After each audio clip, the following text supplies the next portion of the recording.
यहाँ पर आपके साथ मैं हूं अनुजा। उत्तर प्रदेश में 2022 में विधानसभा चुनाव है, जिसके लिए सभी पार्टियां चुनाव की तैयारियों में जुट गई है।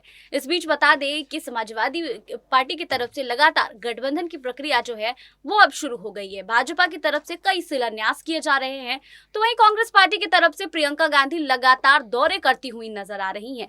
प्रतिज्ञा यात्रा कर रही है कांग्रेस पार्टी और कई जिलों में अब तक जो है प्रतिज्ञा यात्रा चलती ही जा रही है। इस बीच बता दें कि प्रियंका गांधी पहले वाराणसी गई, फिर गोरखपुर गई, उसके बाद बुलंदशहर गई, ललितपुर गई और लगातार वहां पर कई घोषणाएं भी करती हुई नजर आई। और बता दें कि कल प्रियंका गांधी बुंदेलखंड के मुहावा में थी और वहां पर भी प्रियंका ने कई बड़े ऐलान किए हैं। लेकिन अब कांग्रेस पार्टी की अगली रणनीति क्या है और अगला जो जगह है वो कौन सा है जहां पर कांग्रेस पार्टी अब चुनावी सभा को संबोधित करती हुई नजर आएंगी। इन्हीं सभी मुद्दों पर जो है हमारे साथ बातचीत करने के लिए हमारी गेस्ट पैनलिस्ट नेहा यहाँ पर जुड़ रही हैं और लगातार जो है नेहा उत्तर प्रदेश के चुनाव पर जो है नजर बनाई हुई हैं। अब बताइए नेहा कि कांग्रेस पार्टी जहां कई जिलों में प्रदर्शन कर चुकी है, दौरे कर चुकी है, रैली कर चुकी है, तो अब कांग्रेस पार्टी का अगला जो है चुनावी यात्रा कहां होने वाला है? देखिए अनुजा, कांग्रेस पार्टी की अगर बात की जाए, जैसे आपने अभी कहा कि वो कितने सारे जिलों में, जो राज्यों में, जिलों में दौरे कर चुकी हैं। और कल ही हाल फिलहाल की खबर में बता दूं, वो बुंदेलखंड के महोबा में थी और वहां पर भी उन्होंने अपनी प्रतिज्ञा रैली करी है, जिसमें उन्होंने बहुत बड़े बड़े ऐलान किए हैं। किसानों को लेकर ऐलान किया है। किसानों को लेकर उन्होंने ये कहा है कि अगर हमारी सरकार सत्ता में आती है तो हम किसानों का जो भी कर्ज है उसको माफ कर देंगे।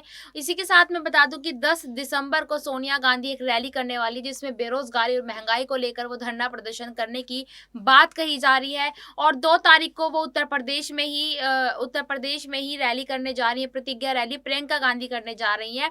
इसी के साथ अभी कोई और जगह की उनकी अपडेट्स नहीं आई है कि वो कहां कहां जाने वाली है। लेकिन जिस तरीके से देखा जा रहा है कि पिछले समय पर भी अगर हम नजर डालें एक बार, वो लगातार एक दिन में दो जिलों को कवर कर रही हैं। 2 से 3 जिलों को कवर कर रही हैं, क्योंकि उत्तर प्रदेश एक बहुत बड़ा राज्य है, तो उसको कवर करने के लिए उनको समय भी उनके पास बहुत कम बचा है। उसको देखते हुए वो अब एक-एक दिन में 3 से 4-4 राज्यों को जिलों को कवर कर रही हैं और अपनी प्रतिज्ञा रैली है जो उनको दिन पर दिन बढ़ाती जा रही हैं। देखिए, इस बीच बता दें कि मुरादाबाद जो है प्रियंका गांधी पहले जाने वाली थी जब वो बुलंदशहर गई थी उसके दूसरे दिन ही, लेकिन बुलंदशहर में प्रियंका गांधी की अचानक से तबीयत खराब हो गई थी और इसी वजह से वो मुरादाबाद नहीं जा सकी थी। उसके बाद जो है खबरें ये आई थी कि प्रियंका गांधी 1 दिसंबर को जो है मुरादाबाद जाएंगी, लेकिन अब इसकी पुष्टि हो चुकी है कि 2 दिसंबर को प्रियंका गांधी की रैली मुरादाबाद पहुंचेगी। और मुरादाबाद इसलिए भी काफी महत्वपूर्ण माना जा रहा है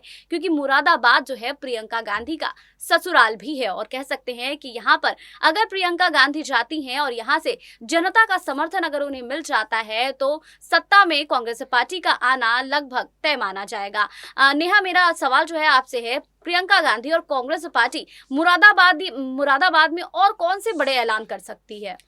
देखिए, अगर अनुजा हम इस बात को देखें कि कौन से बड़े ऐलान कर सकती हैं, और अभी तक उन्होंने जो बड़े ऐलान कर दिए हैं, देखिए महिलाओं को लेकर उन्होंने बड़े ऐलान किए हैं, अभी तक किसानों को लेकर बड़े ऐलान किए हैं, और देखा जाए तो बेरोजगारों के लिए भी काफ़ी हद तक उन्होंने ऐलान किए हैं। तो उम्मीद यही लगाई जा रही है कि अब वो जहाँ पर भी, जैसे कि आपने भी बताया कि वो 2 तारीख को मुरादाबाद में जाने वाली है, उनकी जो रैली है वो 2 तारीख को मुरादाबाद में होने वाली है, तो उसको देखते हुए यही अनुमान लगाया जा रहा है कि वहाँ पर भी जाकर वो बेरोजगारी, महंगाई और महिलाओं के लिए कुछ बड़ा ऐलान कर सकती है। देखिए, जैसा कि आप कह रही हैं बेरोजगारी, महंगाई को लेकर जो है बड़ा ऐलान कर सकती हैं, लेकिन इस बीच ये भी देखा गया है कि प्रियंका गांधी के कार्यालय के बाहर कुछ बेरोजगार युवा जो है वो प्रदर्शन कर रहे थे, धरना कर रहे थे। आखिर उनकी बातों को क्यों नहीं सुना जा रहा और वो प्रियंका गांधी से ही क्यों बात करना चाह रहे हैं? और देखिए, प्रियंका गांधी से बात करने का उनका एक मकसद भी कह सकते हैं, क्योंकि जिस तरीके से उत्तर प्रदेश में प्रियंका गांधी और जन जन के घर पर जाकर हर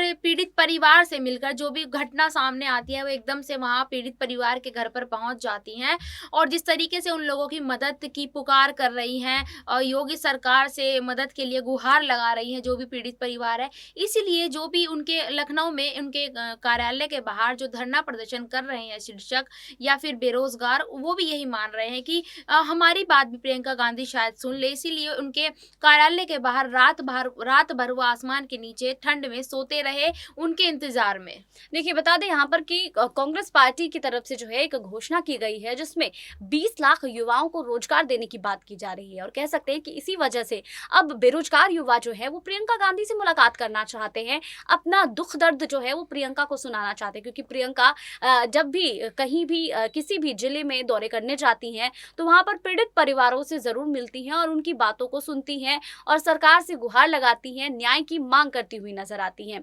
लेकिन इन सब के बीच जो है वो सबसे बड़ी चीज यही है, मेरा सवाल नेहा आपसे जो है यही है कि इस बार कांग्रेस पार्टी का जो मुद्दा है वो महंगाई है, जो जमीनी स्तर के मुद्दे हैं वो है महिला सुरक्षा है, महिला सशक्तिकरण है। क्या लगता है आपको कि कांग्रेस पार्टी इन्हीं मुद्दों को लेकर सत्ता में आ जाएगी?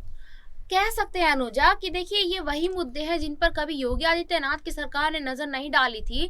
ये वही मुद्दे हैं जिनको जनता की बेहद जरूरत है। देखिए महिलाओं का मुद्दा तो काफी हद तक देखा जाए उत्तर प्रदेश में, अगर हम एक उदाहरण के तौर पर उत्तर प्रदेश को उठा लेते हैं तो उत्तर प्रदेश में कहाँ ही महिलाओं की पुकार सुनी जाती है, ये महिलाओं के लिए आवाज उठाई जाती है। तो इसलिए कहीं ना कहीं कांग्रेस पार्टी ने उन्हीं मुद्दों पर नजर डाली है जिन मुद्दों पर कभी योगी आदित्यनाथ की नजर गई नहीं थी, या फिर उनके नेताओं की, या फिर उनके जो भी उनकी पार्टी में लोग हैं, नेता हैं, सांसद है, उनकी नजर कभी उन मुद्दों तक नहीं गई थी। और इसी वजह से यही बात है कि जनता जितना ज्यादा आकर्षित हो रही है प्रियंका गांधी की तरफ, सिर्फ इन्हीं मुद्दों की वजह से हो रही है जिन मुद्दों से उनको लगता है कि हाँ हमारी मदद हो सकती है। तो क्या आपको लगता है कि अब योगी आदित्यनाथ को जो है इन्हीं सब मुद्दों पर बात करनी चाहिए या फिर प्रियंका गांधी जो उन्हें सीधे तौर पर टक्कर दे रही है? और देखिए अनुजा, टक्कर देने वाली बात तो बिल्कुल मैं कह सकती हूँ कि हाँ बिल्कुल टक्कर दे रही है। और दूसरी बात, एक तरफ अगर देखा जाए तो योगी आदित्यनाथ भी अब उसी राह पर चलने लगे हैं जिस राह पर प्रियंका गांधी चल रही है।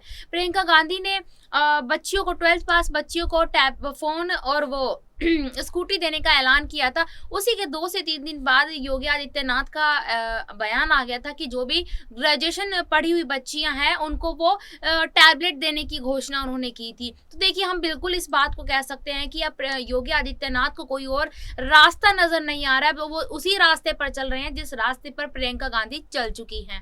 देखिए इस बीच ये भी बता दें हम कि बीजेपी की तरफ से कई स्टार प्रचारक जो है वो चुनाव प्रचार करने के लिए उत्तर प्रदेश आते हैं। प्रधानमंत्री नरेंद्र मोदी, गृह मंत्री अमित शाह, जेपी नड्डा जो है लगातार योगी आदित्यनाथ का साथ देते हुए नजर आते हैं।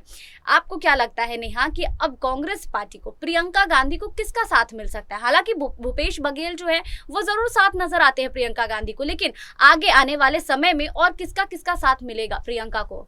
देखिए भूपेश बघेल कहा जा रहा है कि भूपेश बघेल को उत्तर प्रदेश के चुनाव की पूरी जिम्मेदारी दी गई है। इस वजह से भूपेश बघेल तो उनके साथ हैं। साथ में अगर भविष्य में जिसको देखा जा रहा है तो फर्स्ट नंबर पे जिसका नाम मैं लेना चाहूंगी वो प्रशांत किशोर का नाम आ रहा है, दूसरे नंबर पर कन्हैया कुमार का नाम आ रहा है और तीसरे नंबर पर अगर देखा जाए तो सचिन पायलट को उतारने की बात हो रही है। अब देखना ये होगा अनुजा कि आने वाले वक्त में इन तीनों में से प्रियंका गांधी को किसका साथ मिलता है, ये तो वक्त ही बताएगा। देखिए आने वाले समय में जो है वो प्रियंका गांधी को प्रशांत किशोर, कन्हैया कुमार और सचिन पायलट का साथ मिल सकता है और कांग्रेस पार्टी जो है लगातार इन्हीं प्रक्रियाओं के तहत काम करती हुई भी नजर आ रही है। ये भी बता दें कि जैसे जैसे चुनाव नजदीक आते जा रहे हैं, लगातार सभी पार्टियां अपनी घोषणाएं पत्र जो है लेकर अब जनता के समक्ष पहुंच चुकी है। बहुत बहुत शुक्रिया नेहा इन तमाम जानकारियों के लिए। मेरे साथ फिलहाल इतना ही, बाकी और खबरों के लिए जुड़े रहिए SPN 9 न्यूज के साथ।